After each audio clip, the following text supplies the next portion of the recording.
Assalamualaikum warahmatullahi wabarakatuh. Perkenalkan, saya Andi Sandi Agung Nugraha, mahasiswa dari Universitas Muhammadiyah Purworejo, semester 5 dengan NIM 222520027. Di sini saya akan menjelaskan serangan DDoS yang terjadi pada tiket.com dan Citylink pada tahun 2016.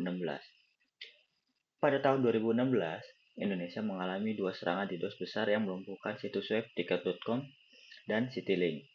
Serangan ini menonjolkan kerentanan infrastruktur digital dan mendorong langkah-langkah keamanan yang lebih ketat. Apa itu serangan DDoS? DDoS atau Distributed Denial of Service adalah serangan cyber yang bertujuan untuk melumpuhkan situs web atau layanan online dengan membanjiri target dengan lalu lintas data yang berlebihan. Serangan ini melibatkan jaringan komputer yang terinfeksi yang dikontrol oleh pelaku untuk mengirimkan permintaan berlebih ke target. Pada kasus kali ini yang terjadi pada tiket.com dan Citylink itu menggunakan metode serangan DDoS dengan nama layer 7 atau application layer. Layer 7 atau application layer adalah lapisan tertinggi dalam model OSI yang menangani interaksi pengguna dengan aplikasi, misalnya halaman login, form pemesanan tiket, dan lain-lain. Serangan ini membuat server kewalahan dengan permintaan HTTP yang tampak sah, tetapi sebenarnya itu palsu dengan tujuan membuat layanan tidak bisa diakses oleh pengguna yang asli. Kronologi serangan pada tiket.com dan Citylink. Pada bulan November tahun 2016, serangan terhadap tiket.com menyebabkan situs web tiket pesawat dan kereta api tidak dapat diakses dan mengganggu perjalanan wisatawan. Lalu di bawahnya itu terdapat link berita tentang serangan tersebut. Lalu, pada Desember 2016, serangan terhadap Citylink terjadi beberapa minggu setelah serangan pada website tiket.com yang menyebabkan situs web maskapai tersebut down dan mengganggu penerbangan. Lalu di bawahnya juga itu ada link web berita serangan tersebut.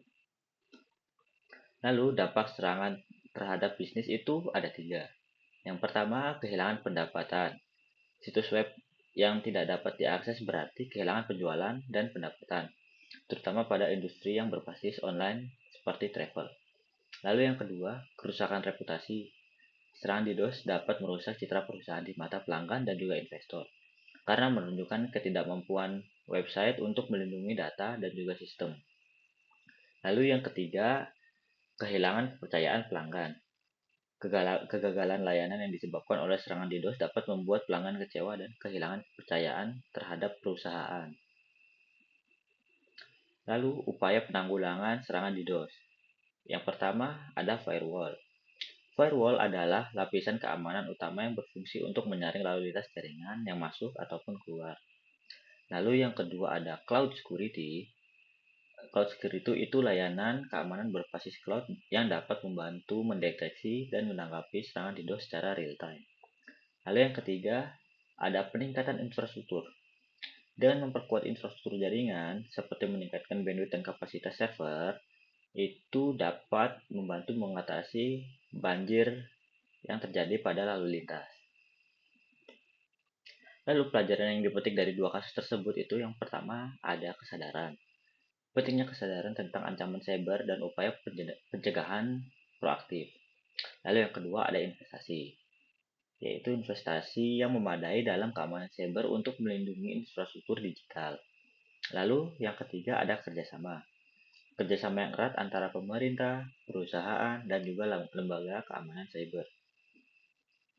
Lalu, pentingnya kesiapan menghadapi serangan cyber.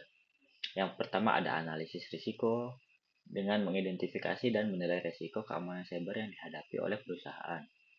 Yang kedua, pembentukan tim tanggap, yaitu dengan membentuk tim tanggap insiden untuk mengatasi serangan cyber secara cepat dan efektif.